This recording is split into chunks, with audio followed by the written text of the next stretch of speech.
I was riding along here, just along here, doing a moderate speed, but up here you'll see there's a delicious curve which deeps down, but it is completely blind. The only indication is a curve is the lines. I came over here and by God, there was a car right in my lane.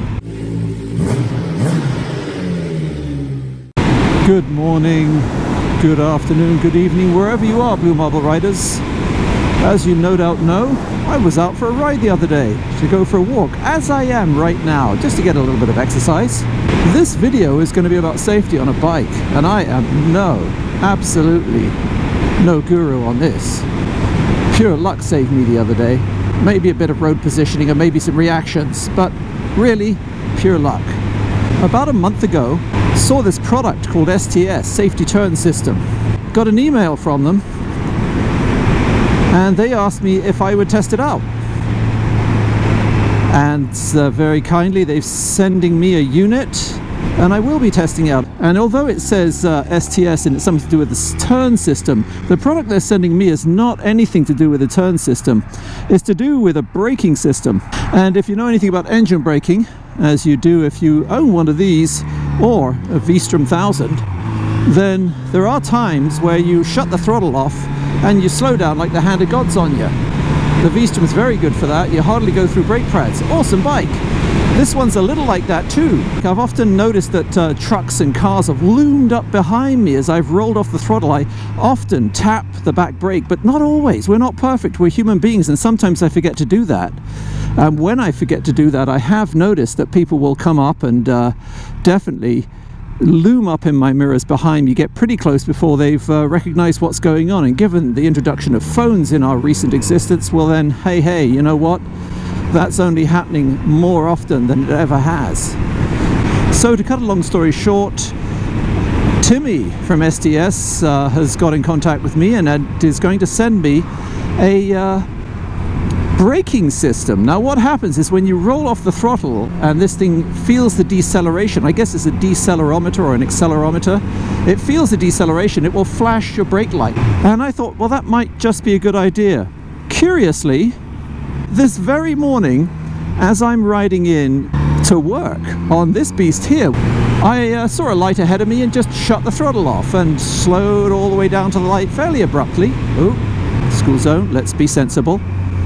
So what I did then was, I'm sitting there at the light, I'm first in line. It's a dual carriageway as you call it in England, or a highway as you call it out here. And you're in your own world. I'm listening to a bit of music. It's first thing in the morning. I'm enjoying my ride, waiting for the light to go green. And there's a tap on my shoulder. And this guy goes, just to let you know, your brake light's out, which I thought was really kind. But I realized all the time, no, my brake light isn't out unless it's mysteriously gone out in the last few seconds, which is quite possible. But I knew that I had rolled off the throttle, and I was fairly high up in the rev band and rolling off the throttle. He was a long way behind me, and I just slowed up using nothing but the engine braking till I got to the line. Forgot to tap the brake when I was slowing down. There comes the lesson. He was vigilant and great. Good on him. I completely applaud his worry for me and my safety. But had I had that system, no doubt he would have seen a flashing and been a little more aware. And it's not people like him that I worry about. It's the guys I see every morning now texting, veering off the side of the road. They're not even looking in the direction they're going. What on earth makes you think they're going to see you stopped in the road in front of you if they're not expecting it? Or when you go to pass someone, not to pull out in front of you.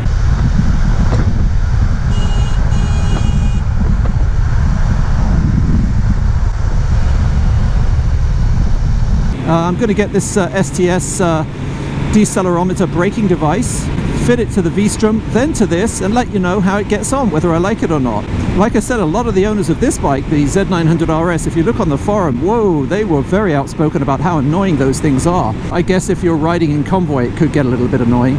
But the only recent bike accident I've had was when I was on dirt bikes and the guy in front of me stopped and I didn't realize it.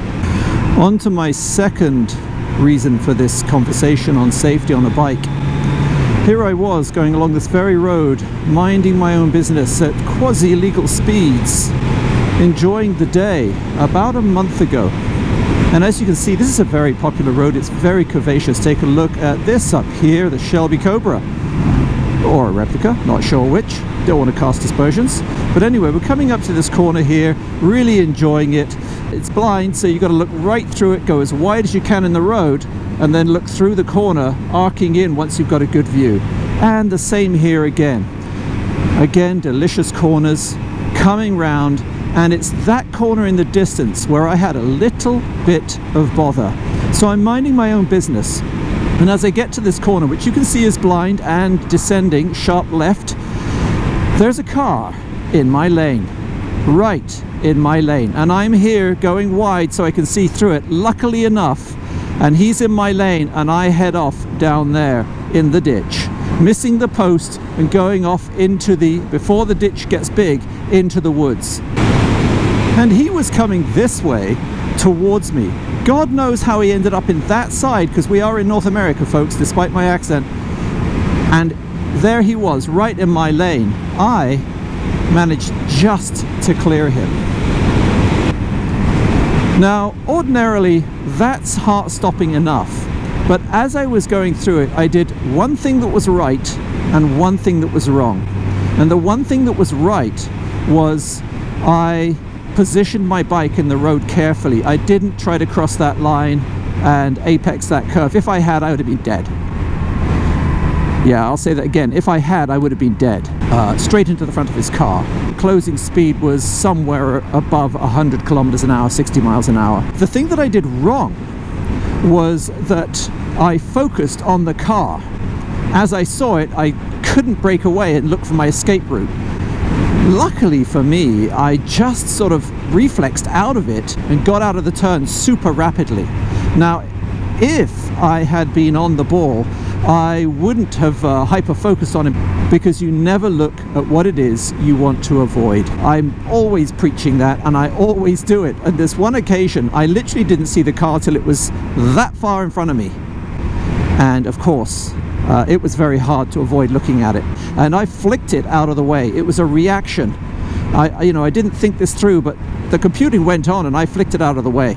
I didn't freeze, I didn't hit the brakes, I didn't do any of that, thank God. As I was leaving that zone, the front of the car, and heading over to the edge of the road, I still continued to look at the vehicle, and what I noticed was the bleach blonde haired lady, the platinum blonde lady in the passenger seat on that side was screaming her head off. And I think that's what woke, and I say woke, I don't really know why he was on my side of the road, but more on that in a minute. I think that is what alarmed the driver enough to, I don't know, he didn't swerve out of the way, but he stopped coming across the road. By the time I met him, he was 2/3 to 3/4 in my lane. And off I went into the grass. Luckily there was no big ditch there. I just transitioned into the grass, knifed along the edge of the road, still doing a fair speed, with the anti-lock braking coming in and helping me out, thank God, because I thought I was going down. Luckily it was dry, wet grass, and I would have been down for sure. Nice signal, thank you very much. And that's what you got to deal with, folks. Could have been coming the other way, you never would have known. Dead by black van. There's only one thing worse, dead by white van. Anyway, so there I was, going down the side of the road, and I managed to keep it upright. There was a telephone pole which I missed, and then I saw the way the slope was going, and I headed up it rather than try to continue, go sideways and diagonal and end up sliding off. I headed up it into the bush, and I stopped before I hit anything else, thank Christ. My first thought, of course, stupidly, was for the bike. Ridiculous. The second thought was the anger rising in me, and I got angry because, yeah, the guy carried on. The guy never stopped. He carried on. I got the bike out and I turned around and did something probably fairly foolish, like this guy was about to do, and head off after him. And I caught him by the end of that road, and I pulled slowly in front of him until I slowed him down, waving at him, and he stopped. And I opened my helmet, and he put his window down. The first thing he said, and I give him due respect for this, was, "Sorry, oh God, I'm sorry, sorry, sorry."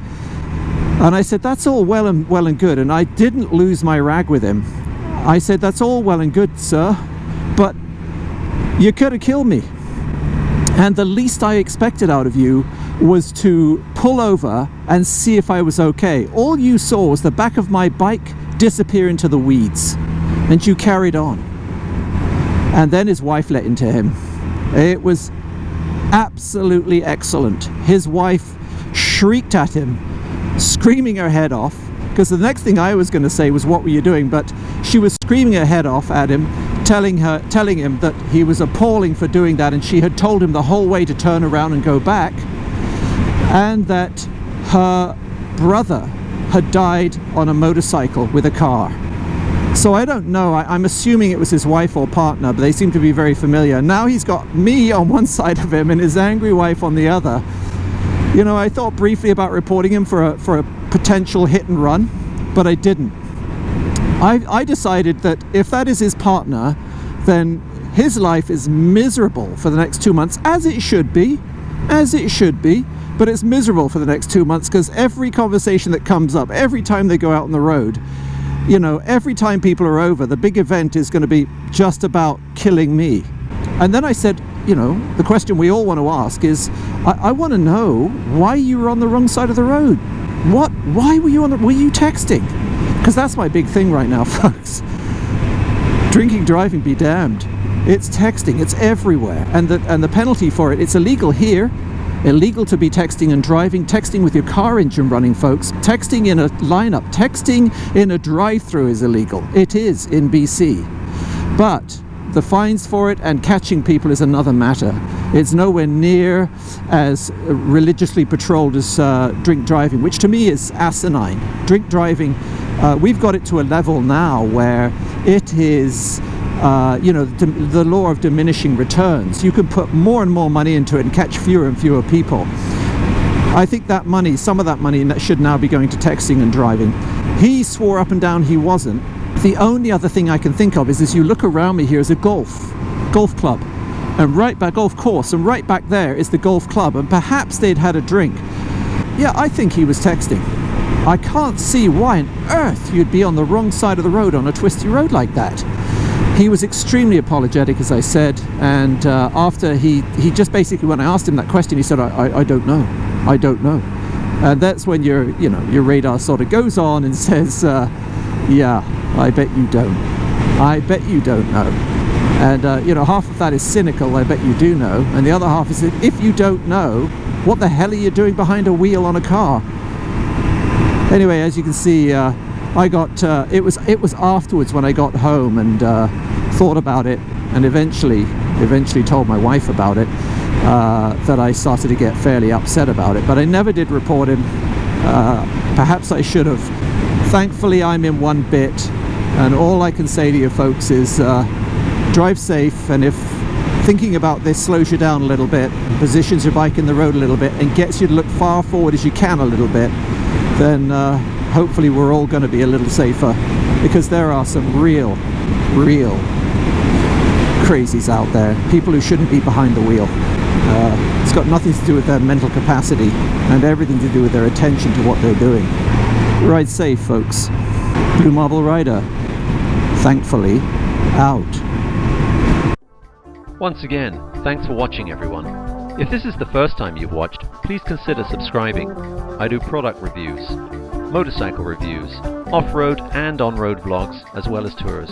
Don't forget to follow me on social media, that's Instagram, Facebook and Twitter, and to like, and especially, I'm begging you here folks, subscribe.